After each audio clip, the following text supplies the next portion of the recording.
Welcome, Larry Mandelberg, to Ordinary Visionaries. So I'm going to Thank do that you. one more time because you did a funny smile.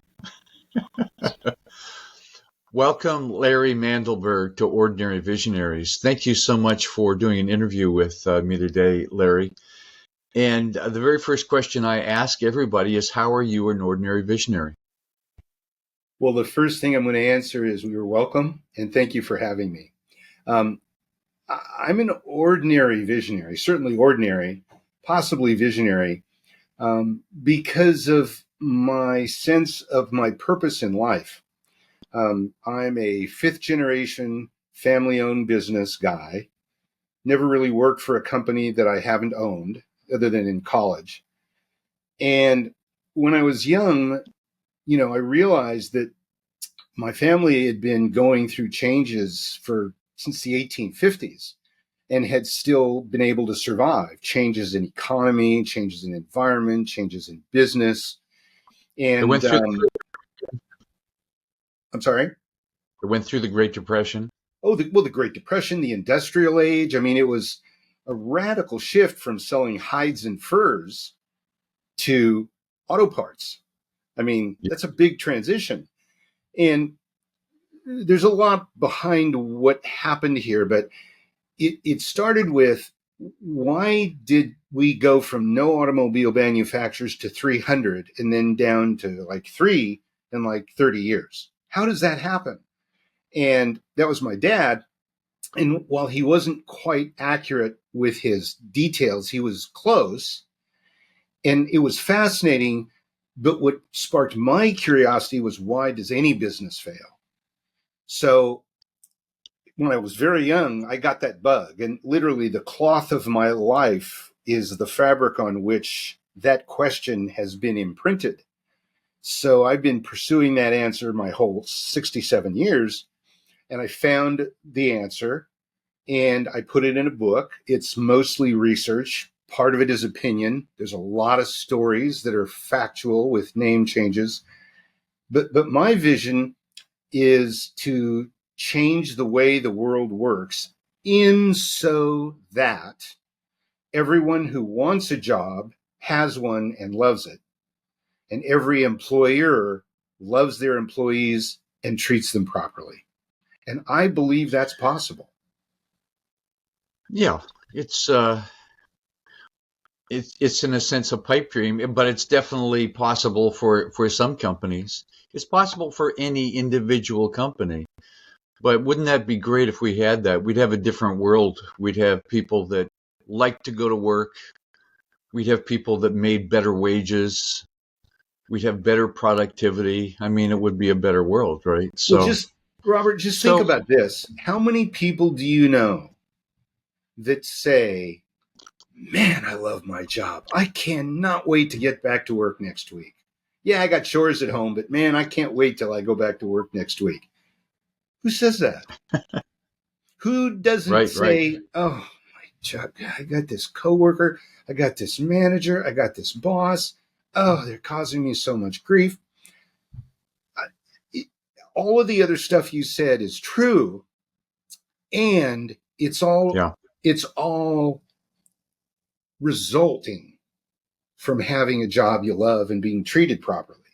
To me right. that's the bucket of gold at the end of the rainbow. If I can do that, and I believe deeply and sincerely, deeply, that it's possible, it's just a matter of Yeah, understanding how to do it.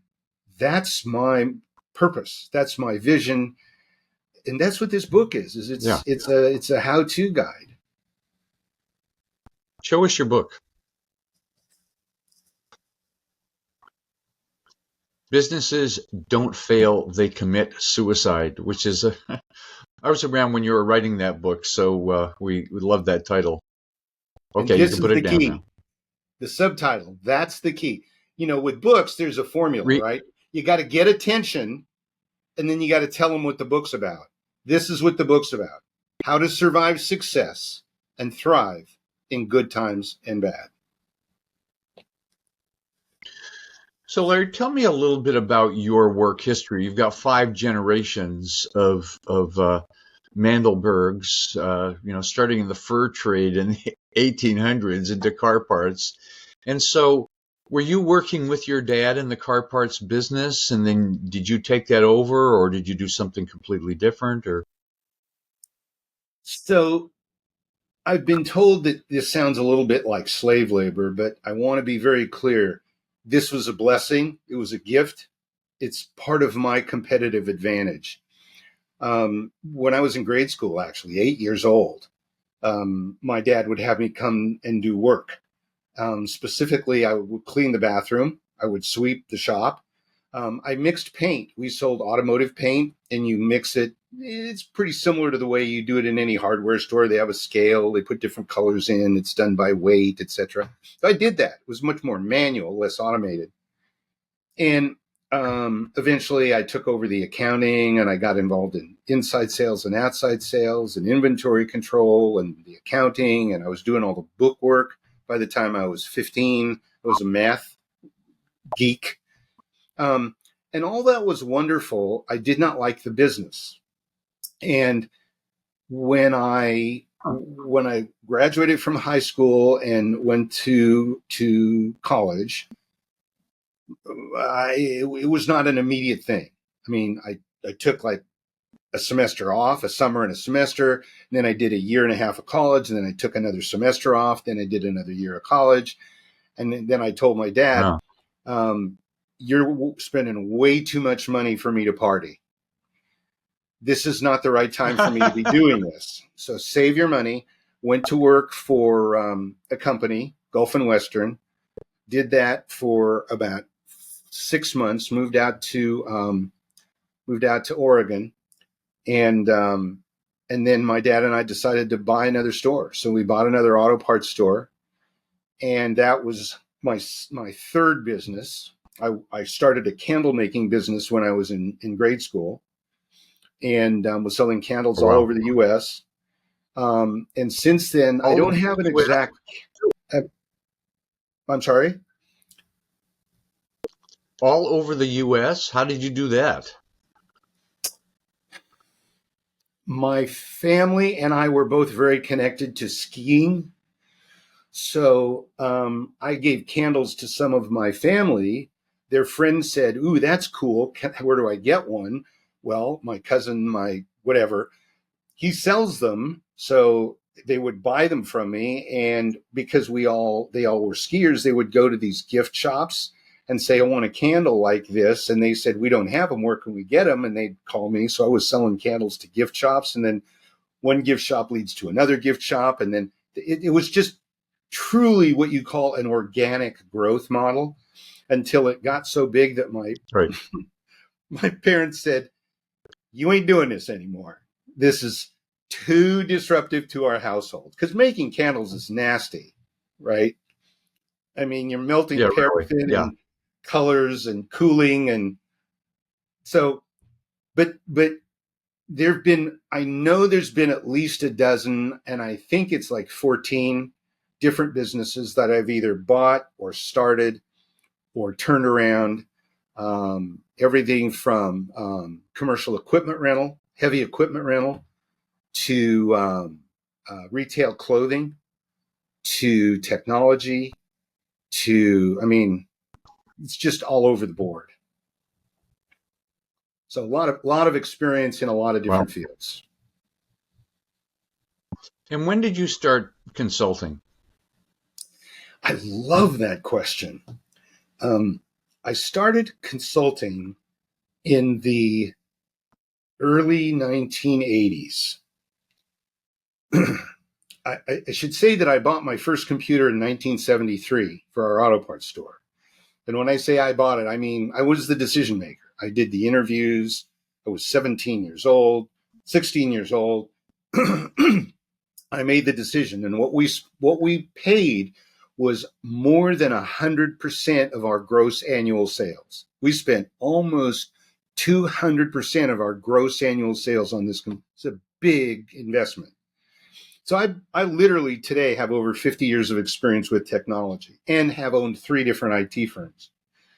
So in the early 1980s, in my auto parts store, I had a computer system, and I had people who were customers who would come to me and say, "You've got a computer," because this was early days.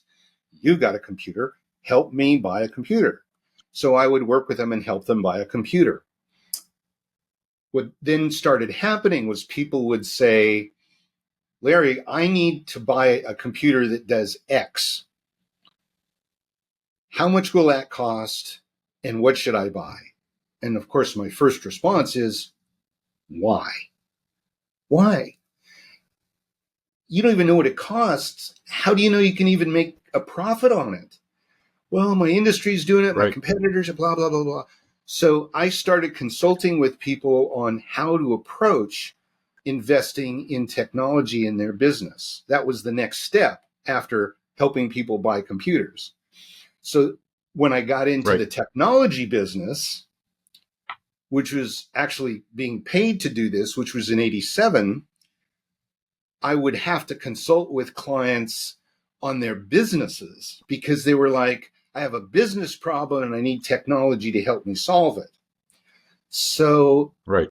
that was never anything I got money for. It was always in support of Oh, my other businesses. Because if I sold somebody something, particularly as an IT vendor, if I didn't sell them something valuable, they wouldn't come back to me. So I wanted that constant client relationship. So I invested my time in making sure they were making wise decisions. When I sold my last brick and so the mortar, consulting was like a, yeah. right. So So the when I sold my consulting was last like a brick and mortar, value add. it was absolutely a value add. Absolutely. So when I sold my Yeah. last brick and mortar, we closed escrow December 31, 1999. January 1, I started doing formal consulting as a source of revenue. And it's been my primary source of work revenue since then. So the answer is a little tricky, right? It's like 35 years informally, 24 years formally. Right. So when you started consulting, did you have a niche? Did you have a particular plan of the kinds of businesses you would work with, and how has that evolved over the years? Yes, I did. And the way it's evolved is it has become more refined, and the boundaries of that niche have become clearer. And that came through trial and error. One of the first things that I realized I needed to not be doing was working with retail companies. So Hmm. anybody that's got a storefront, grocery stores, clothing stores, um, office supply stores, um, that kind of stuff. Um, One interesting twist on that is that I did do some consulting for the Men's Warehouse. Well, you'd say, "Well, Larry, that's retail." True. But I didn't work for any of the stores. I worked for corporate. So corporate was all business to Okay. business. It was all about managing their franchises. I've done some consulting for Right. a franchisor who has 4 franchise licenses and 260 franchises throughout California. But I didn't work for any one of his stores. I Wow. worked for his corporation in the operation of Why those. did you right? Why did you eliminate retail as a client base? Couple of reasons.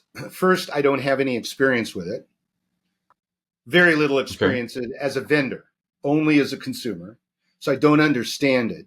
Secondly, because of my life experience, I don't react the same way most people do to sales and or to purchasing. And most retail sales are emotional, and most Hmm. non-retail sales are have at least some basis in objective need, right?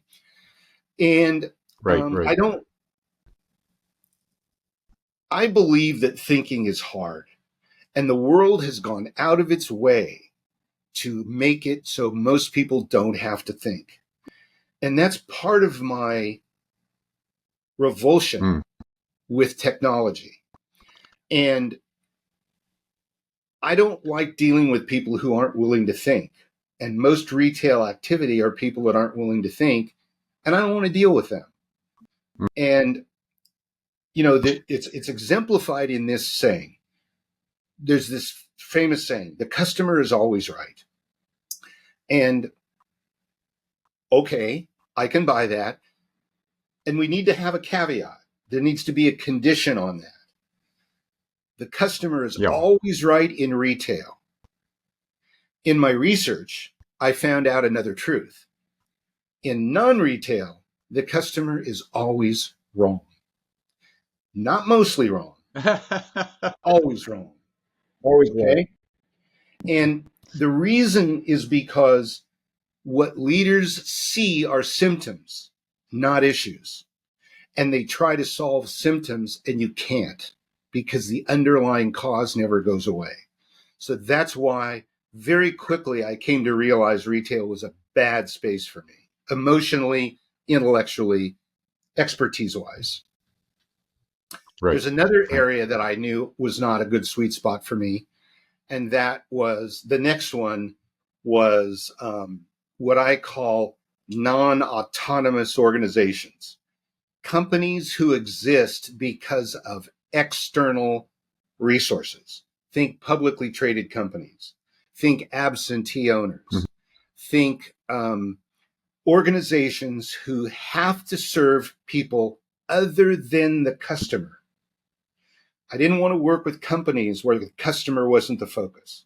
I didn't like it when organizations said, I don't care how it affects the customer. I've got investors I have to please. If I don't get a return on their investment, I'm screwed. I don't want to work with those kind of companies because I'm back. Goes back to retail. Now I got to cater to the emotions of these people who are investing money. I don't want to do that. And then the third barrier, or the third boundary, if you will, came last, my realization of it. And that was that I don't like work with companies that are too small. I don't like startups. I don't like companies where everybody reports to the same person. There needs to be at least a layer of management in there. Even if it's the owner and one manager, that's good enough. But there has to be a layer of management in there for me to really work my magic, because every large successful organization has that structure. And if you can't get that structure right when you start with your first manager, you can't get it right later. So that's always been my entry point. And then there's only one other criteria for me, and this is a big one, and that is there has to be a desire on the part of leadership for sustainability of the organization beyond their tenure as a leader, right? In other words, family-owned business, son doesn't want it. What are you going to do when I retire? Well, I'll close it. I'll try and sell it, but if I don't care. I'll just close it. No, that's not for me. I want the guy who says, I'm building something special, and when I'm gone, I want somebody to keep that going. So that's my criteria for the Yeah. market.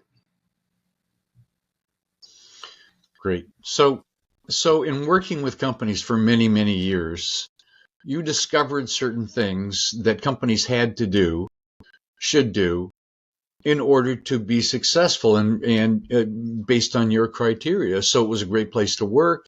People got value. They were profitable. They were successful.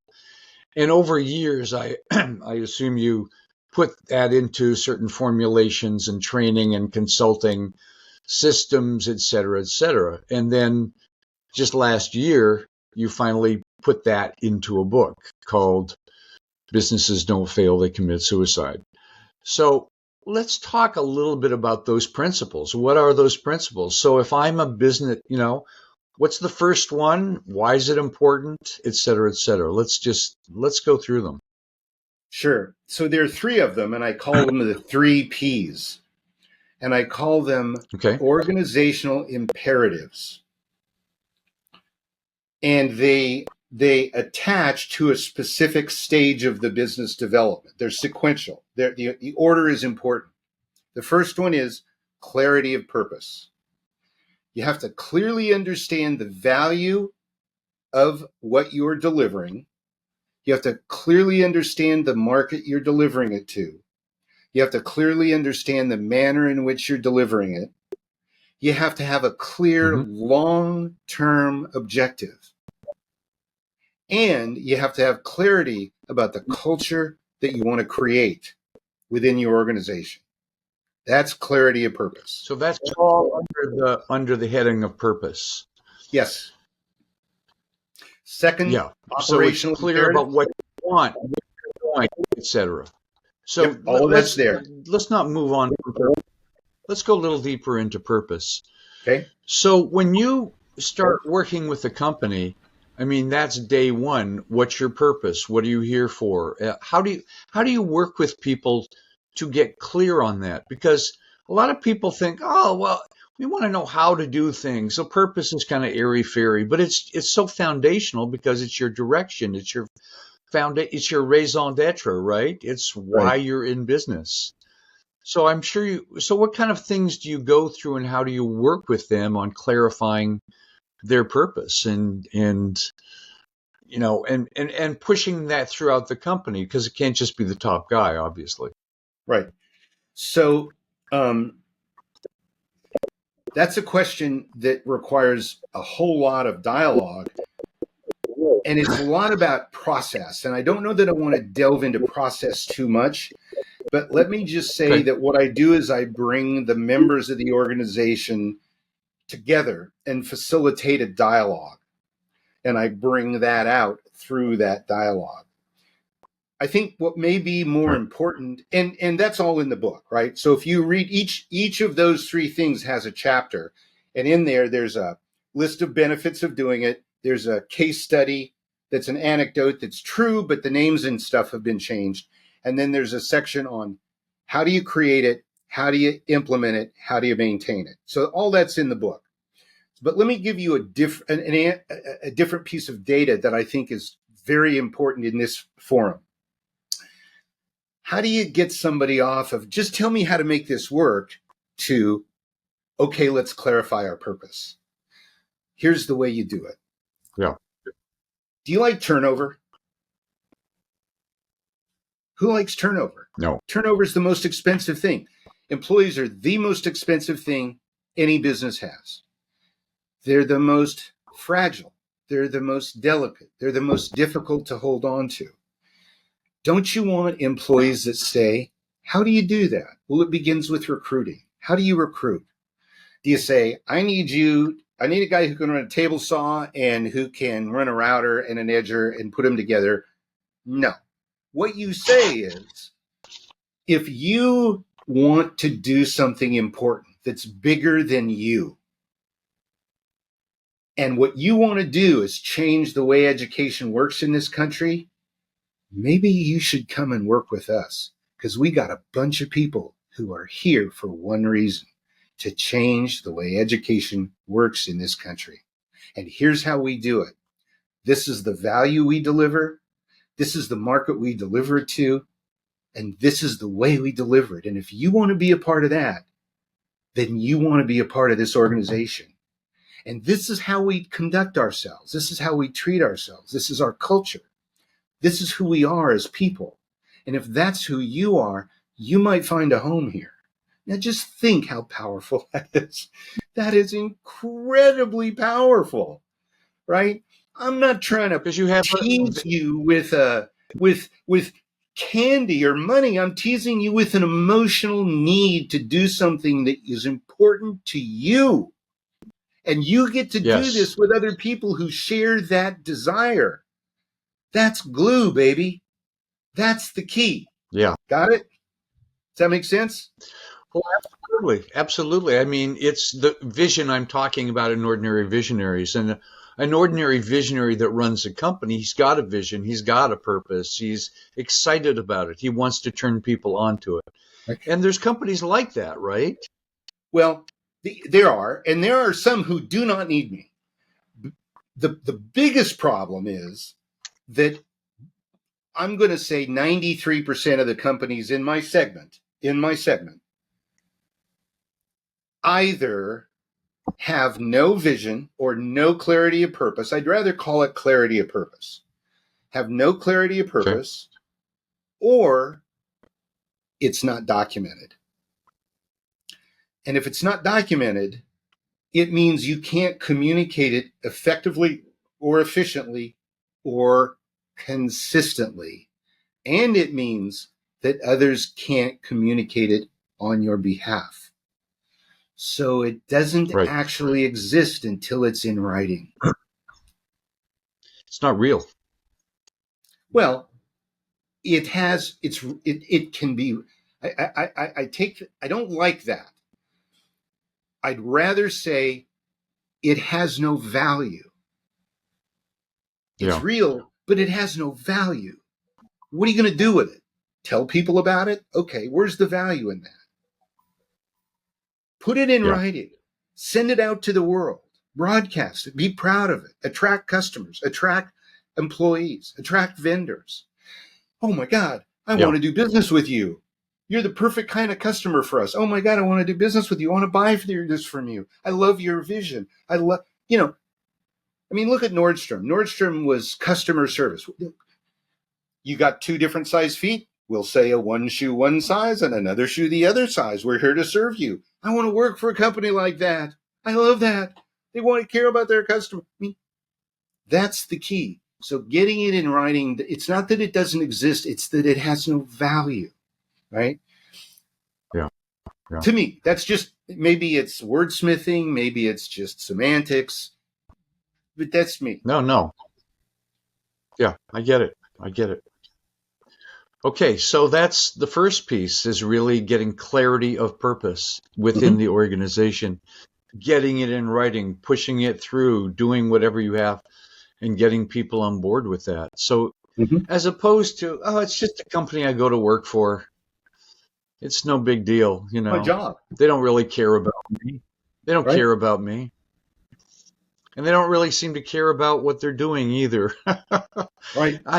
What percentage of companies did you say really don't have a purpose like that? Well, documented and utilized, roughly Yeah. 93% in my market segment, which is the largest. I mean, it's massive.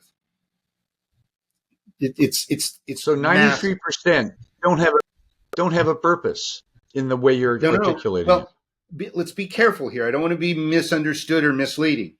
They don't have a Okay. documented purpose that's being properly utilized. It's not being shared with you. Right. First of all, it's not in writing, or it's not being shared with the appropriate people at the appropriate time, or people don't understand it. It's just in writing and nobody understands it. Or, and here's the big one, here's where the real problem comes: leadership doesn't follow it. When Right. It's just leadership makes words. decisions, when leadership makes decisions that aren't rooted in the vision, in the long-term Yeah. goal, why are you doing this? Because this will move this organization strategically closer to our long-term goal. If leadership doesn't Yeah. do that with every strategic objective, they're ignoring their vision. They're ignoring that goal. If every decision isn't rooted in that purpose, when an employee comes to you and says, why are we doing this? You have to be able to say and explain and make sure that it's clear to them. It doesn't do any good to tell them if they don't get it. This is why, because this is helping us fulfill our promise to our clients, and it's moving us closer to our long-term goal as an organization. Right. So 93% don't do that. That's where the huge failure comes from: leadership not honoring and respecting it. Right. Hence the suicide. If you don't do it, it is suicide. Yes. Yeah. Exactly. So what's number two? Consistency of performance. Remember, I said 3 P's, right? So Yeah. purpose, performance, consistency Right. of performance. Once you've figured out Yeah. your purpose, and you figured out the value, and you figured out how you're going to do it and who you're going to do it for and how you're going to operate, you have to be able to do it consistently. You have to be able to make promises to anybody that you're able to keep. Vendors, employees, customers, any stakeholder. We're going to deliver that on time. You have to be able to deliver that on time. We're going to get this new product available to you this year. You have to deliver that product this year. We're going to implement a new benefits policy. You need to be able to do that. We're going to start sharing information with our vendors so that they can make it easier for both of us you have to fill that promise. And this is where all the tactical stuff comes into play. The planning and the marketing and the job descriptions. And this is that segment of organizational development where all that administrative structure has to be brought in, and it has to be done in a very cautious, delicate way so as not to become bureaucratic. And there's 3 components to it, just like there were 3 to purpose. And there's a chapter in the book on each with an anecdote, benefits, how to create, how to deploy, and how to maintain. So what is the big issue about companies' inability to execute and perform at a consistent, high-quality level? I mean, that's what we all want to do. It seems to be rocket science, right? Right. Well, it's really not rocket science. Part of it is rooted in the fact that, as I said before, most people see issues that are symptoms, not the root problem. So they try to fix symptoms that never get fixed. There's a thing I call the arc of success, and it's got 5 stages. And this is the answer to your question. And it happens as you develop purpose. It happens again as you develop consistent performance. And it happens again in that 3rd operational imperative. And it goes like this. It starts with an idea, a new idea. The new idea is tried. The new idea is successful. Success creates growth. Growth creates complexity. Complexity creates the need for controls. Controls create a loss of flexibility. In that transition from growth to loss of flexibility lies resistance and change. Very few people understand how to prepare their staff for that. So staff resist, and they're not rewarded for good behavior. They're berated for bad behavior. And it requires, it's kind of like that, like, spend 10 minutes, it's an hour of cutting, an hour of measuring gets you 10 minutes of cutting, right? It's the prep. It's the thinking. It's people don't want to think.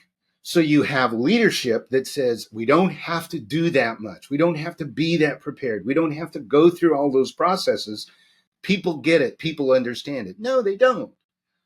And I'm not talking about micromanaging. I'm talking about give them guidance. This is your company. Give them the paint by number map. Let them paint. And if they want to paint outside the lines, make sure they understand the boundaries. As long as you're moving towards that long-term goal, and as long as you're delivering to the client, it's okay to paint outside the lines, but don't give them a blank piece of paper. That's why. Right. So a lot of this is about creating systems, right? Mm-hmm. You're building something, you have a system to do it. There's a way to do it. It's tricky, though, because people create reams of documentation that nobody reads. So bureaucracy. Yeah, exactly. Rules for the sake of rules. Yeah.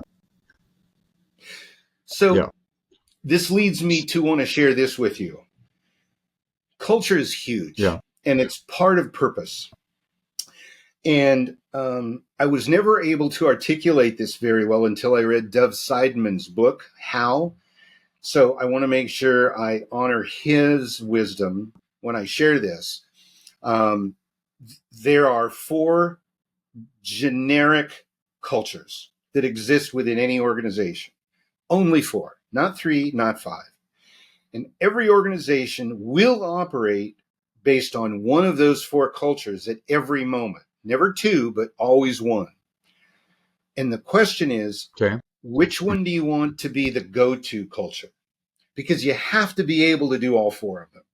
So here's the 4. Chaos.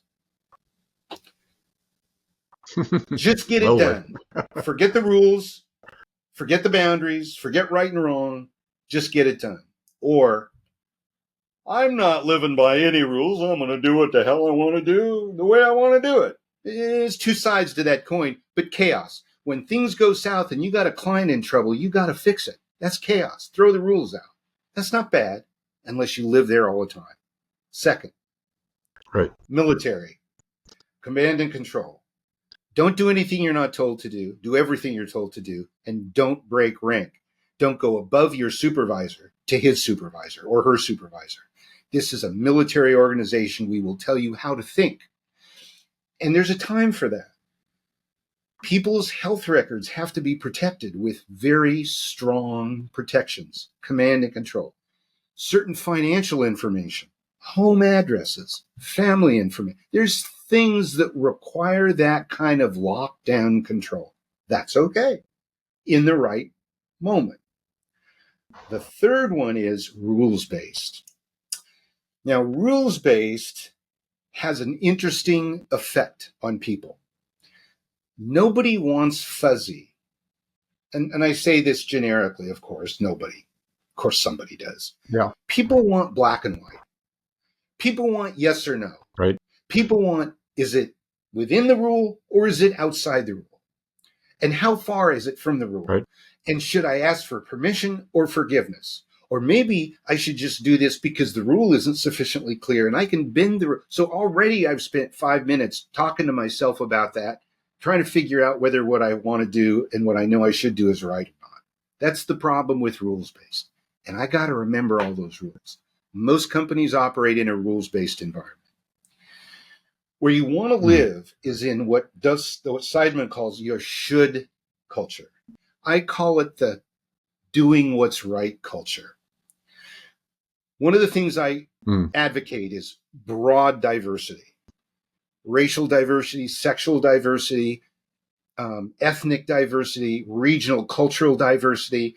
The more people you can get to bring multiple perspectives to the table gives you greater insights in how to do things. When I wrote the book, I was part of a Christian, born-again Christian critique group who had no understanding of business.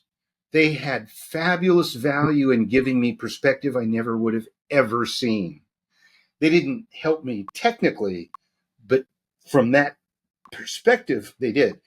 So when you get that diversity, you have different personal values, beliefs about right and wrong. The way you do this is you identify the common values across the board. What are the values that we are unwilling to sacrifice as human beings? And that's part of your recruitment as well, right? If you believe this is the way people should treat each other, you find those common values, you create stories about how you use them, and instead of creating a rule, your default is, when I ask you what's right and wrong, you know immediately. You don't have to think about it. That's how I want you to make decisions. Right. If there's a point where you're unclear, then let's go look and see if there's a rule.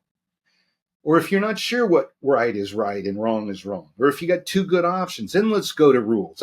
Let's work backwards. But let's not be out there making decisions based on things that we don't in our gut know are the right things to do. So what you do is you create a dramatic reduction in the need for rules and systems and constraints.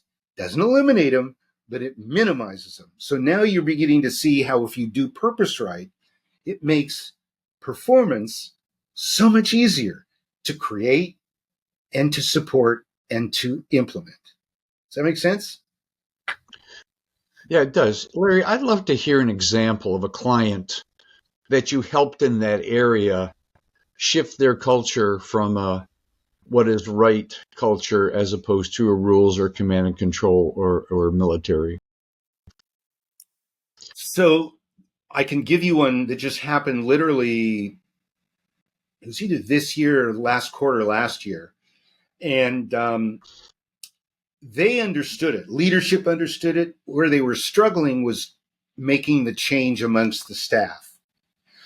So this is an Right. organization that has a lot of people that work outdoors and interact with the customers on a very, you know, hands in the dirt kind of a level, right? Really in the nuts and bolts of physical interaction, not oral or technological. So the people dealing with people. So we had a group meeting and I explained everything I'm telling you to them. And I said, let's get some stories. We pulled some stories out. We used those stories. Here's how you explain way you're behaving. And one of the guys says, well, what do I do when I'm out working and one of our customers comes up to me and he says, I want you to stop what you're doing and come and do this for me. Now, it's something that's normally done, but not that way. The customer is supposed to call the office, schedule it, coordinate it, etc. And historically, that person would drop what they're doing and go do it, right? The customer's always right. Yeah. So what I said was, here's what you're supposed to do. You're supposed to say, customer, these are our values. And this is what we do for you as a company. This is what I'm here doing for you. This is the value I'm giving you. And this is how I do it. And if I have to break away from doing this, what I'm doing right now, to help you with your emergency that is not going through proper channels, two things happen. The other customers that I'm serving, just like I'm serving you most of the time, don't get served.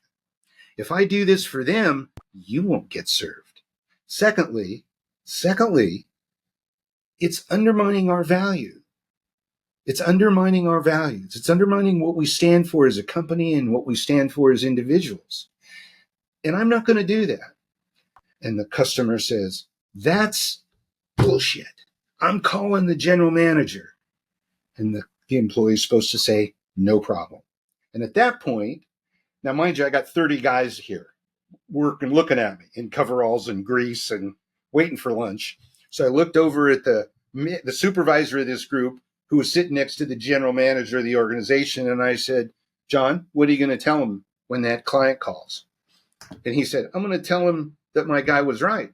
We can't be jumping through hoops for you without impacting other customers. And I'm not going to do that for you any more than I'm going to do that for them, because I'm not going to cause you problems. And if you don't like that, tough.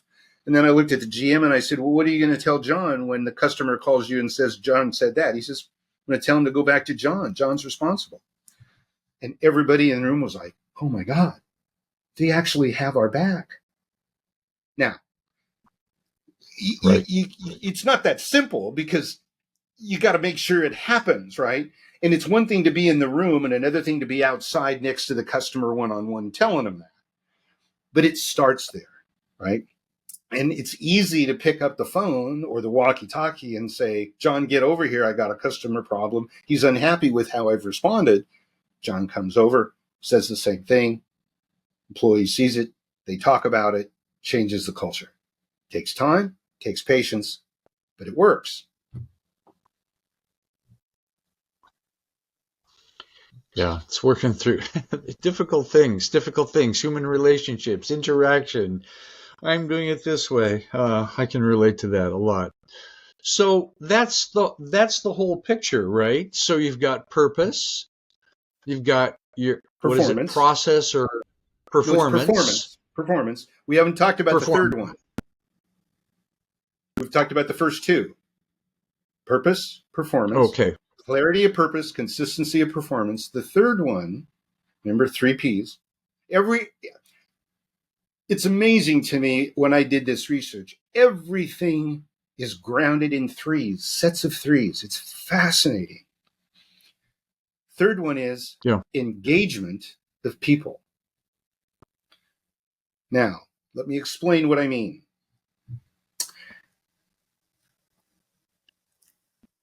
there are certain basic assumptions that I have that are important if you want to subscribe to my research. One of those is if you're not growing, you're dying.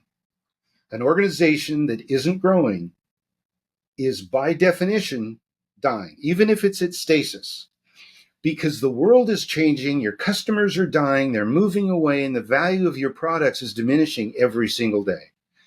And I don't care whether Mm. you're growing in revenue, product offerings, service offerings, employees, geographic reach, markets. I don't care. I just want growth. It doesn't matter where, what, or how big. The only thing that matters is that there's a mindset of constant growth, right? So as you transition and become more mature, in youth, it's purpose. In adolescence, it's performance. In adulthood, it's Mm. people, engagement of people. And here's why. Over time, the organization gets bigger and bigger.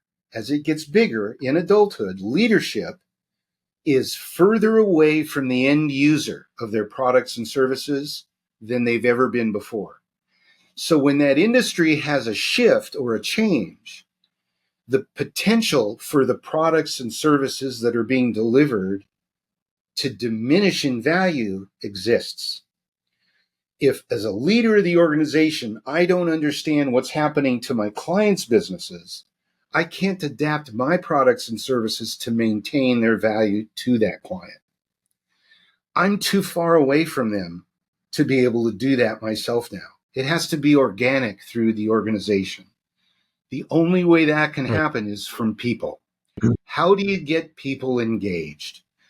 Two ways. Very simple. First of all, they have to Simple, but understand, probably not easy. well, everything, Robert, there's a difference between complicated and complex. Complexity is when you don't know what will happen when you do something. There's 10 potential reactions. Complicated is mousetrap.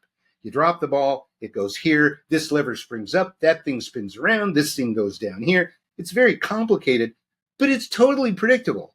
So when I say this, what I mean is, yeah, it's not complex, it's totally predictable. I'm not saying it's easy, but it's not hard Yeah. either, right?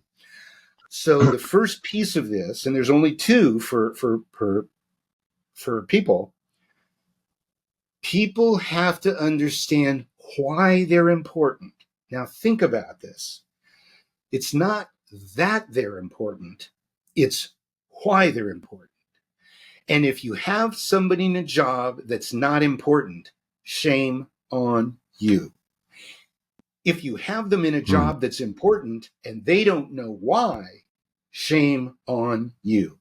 And I don't care if it's the janitor or the receptionist. I don't care who it is. An organization requires everybody to do their job. They have to understand how their work product comes to them and what happens after it leaves them. And that's the only way that people can work as a team and maintain a human chain of knowledge, understanding, and collaboration. And when people understand that they're important, they'll take pride in their work. They'll connect their work to that long-term goal and that short-term value, the purpose. And they'll understand the process so they can perform properly. That's the first piece. The second piece is Right. communication. Without communication, nothing can pass from one place to the other.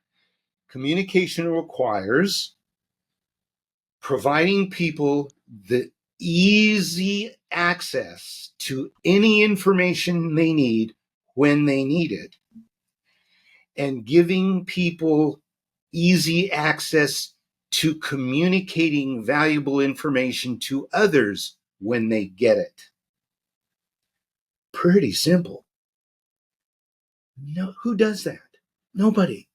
No, very, very few companies sit down and say, let's see, how do we make sure that when our people are out there and they have a question, they have an answer or access to an answer or a way to get an answer? And have we made it easy for them to tell us about things they see that are problems or that they think would be a good idea? I mean, you see idea boxes, and that's kind of dipping your toes in the water, but you need to institutionalize these communication processes so that when something happens on the customer end, the lowest level, closest contact to that customer in his or her mind says, oh my God, this is impacting our ability to achieve our long-term goals. It's potentially going to undermine our value to the client. If we don't do something about this, I got to let people know. And it gets passed up the chain, and it's all connected because it makes sense, because it's grounded in the purpose. Right. Now, I'm going to say it again. This is research. 23 years of primary research on a statistically valid sample that began as a hypothesis, was run through a construct, and developed a theory. Then 6 years of proof of concept of the theory. I do have some of my own wisdom in here, but the basis for this is not opinion. It's historical fact. And it just makes so much sense. It's simple conceptually. And the book is how you do it. Right. It's that simple. I will say this. I have an assessment tool at the very back of the book, and the only way to get it is to buy the book or get it for somebody who bought it. And it takes about 5 minutes, and it's basically an 8-question survey, and it will tell you, it will rank all 8 of those indicators from weakest to strongest. It will tell me and you what stage of maturity your organization is at, and your weakest link in your chain for fixing your problem or creating the desired result you want. So it takes the guesswork out. And I've been using this this was developed in the late 90s. So what would that be? 25 years, 35 years, 28 years, something like that. Long time. Right. You know what? What I love about what you're doing here is it's not guesswork. You have a ridiculous amount of experience behind you. You've systematized it. You understand the importance of each of these things. You communicate that clearly to your clients so that they go, okay, we need that. I get it. I mean, after hearing this interview, any eligible client might say, I ought to talk to Larry. I want to say something. You used a word, and Yeah, I want to say something about that. You used the word systematize. yeah, To me, that has a negative connotation, and I want to tell you why. It sounds like a McDonald's. Plug and play. You don't have to think. And I want to say what I yeah, do have, you're absolutely right. I do have a system. And that system has a massive amount of flexibility. And the proof of yeah, that goes all the way back to the culture of should. Just do what you know is right. So I don't want that right, terminology systematized to turn anybody off, because it creates, the way I like to describe it is, it creates the safe space to have freedom to be flexible, right?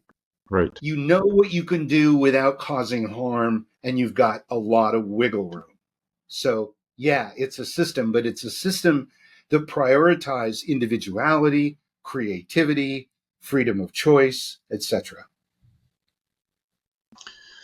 Larry, what is a company that you've worked with that you're most proud of in terms of the results that you helped them produce from, they came in, I don't know, a mess or definitely not where they could have been, but they had potential. You worked with them over a period of time, and at the end, they really thrived.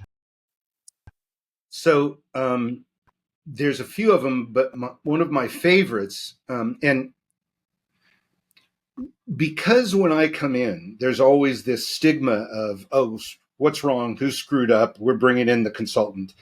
people are very leery about exposing their flaws. So I don't talk about the client, and I don't give away any information that may be proprietary or lead to the client. So I'm not going to give you that. But I will Sure. say that this is a company that was founded, and roughly 20 years after they were founded, they had grown to about 50 employees, incredibly successful, and had not lost money in any year, including year one. They had a leadership Wow. team of, I believe, about 7 people. And when I was brought in, and I don't do any marketing. All of my business comes to me. I do zero marketing, and I don't take all clients. So they lost about $200,000. It was in the $200,000 to $300,000 range for the first time in their 20-year history. And they didn't worry about it because they were making boatloads of money. It wasn't a problem. And then in year 2, they lost $500,000. And then they got nervous. Wow. And in year 3, a few months in, they could see that they were on pace to lose $800,000. And they knew something was wrong. So I was called in. And in speaking to the CEO, I said, look, if I'm going to take you on as a client, I'm going to have to be able to have honest conversations with you. I'm going to have to be able to be direct. I'm going to have to be able to tell you. And they stopped me and they said, listen, if you're trying to tell me I'm a lousy CEO, I already know that. That's why you're here. And I wasn't trying to tell them that, but what I was trying to tell them was that they had to go through some radical change to be successful. So I took it on. Within 8 months, we had them turned around. They ended the year even. 2 of the leadership team quit because they were so opposed to what we were doing. And the following year, the CEO retired. And they have been blooming ever since.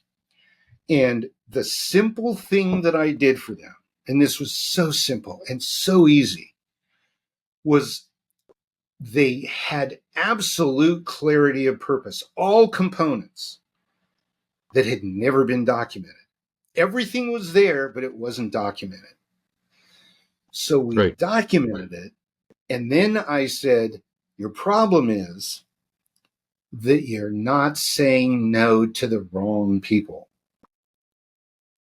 You're telling the wrong people will help you. And you're putting your company under a strain that it cannot handle. You've got a 20-pound wheelbarrow with 40 pounds of garbage in it. You've got a pickup truck with a half-ton payload and you've got 4 tons in it. You can't do that. You have to fire these clients that are not able to be helped, that are not in your sweet spot, and stop taking on clients you don't have the capacity for. So we focused on using purpose to define the operational details, which put controls in. Remember, a good idea gets complex. Put controls in, you lose flexibility. We put controls in the process whereby people would come to them to ask for services or products. And several people were violently opposed to that. And they quit. And I knew that. Every time I work with a new client, one member of the leadership team is going to go. It's almost a guarantee, because it's a change, and it's a change to what they believe that company's supposed to be doing, and they don't want to change. So there's one example. So, yeah. And they're kicking butt. They're kicking butt. That was an 8-month project. It only took 8 months, which to me is a short period of time. Right. 4 hours every other, Larry, 4 hours twice a month with the leadership team for 8 months. Yeah, that's not bad. No, it was cheap too. Well, in my mind, it was maybe cheap. Not enough. Oh, certainly not enough, but it was fair, and I was happy with it. Yeah, very good. So, Larry, what final words of wisdom would you leave for our listeners for, considering how to really make their business work? I mean, you've covered all the bases, so I don't need to go summarize it necessarily. But anything, a nugget of wisdom that you find is really, really important for companies to be successful and to achieve that big vision you have of companies that work and people love to work at their companies. Right. Well, I'm going to say two things. The first, the Right. cheapest investment you'll ever make with the greatest ROI is to buy a copy of the book. It's only $10 in Kindle. Go take the assessment, email me. I'll be happy to help you dissect it and understand it and figure out how to best apply it. And I won't charge you anything. I give a lot away, and I'm happy to do so. But the second thing I want to tell people is that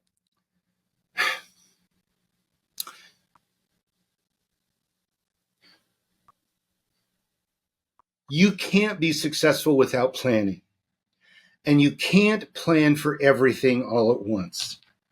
So find one thing that's not a symptom, that's a problem, not a symptom, that you need to fix, and make a plan. Take the time to think it through and think about the impacts, the residual impacts, the secondary impacts.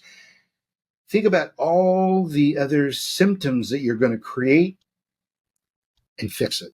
Focus on that one thing. Don't try and focus on 5 things. Don't try and focus on 2. One thing at a time.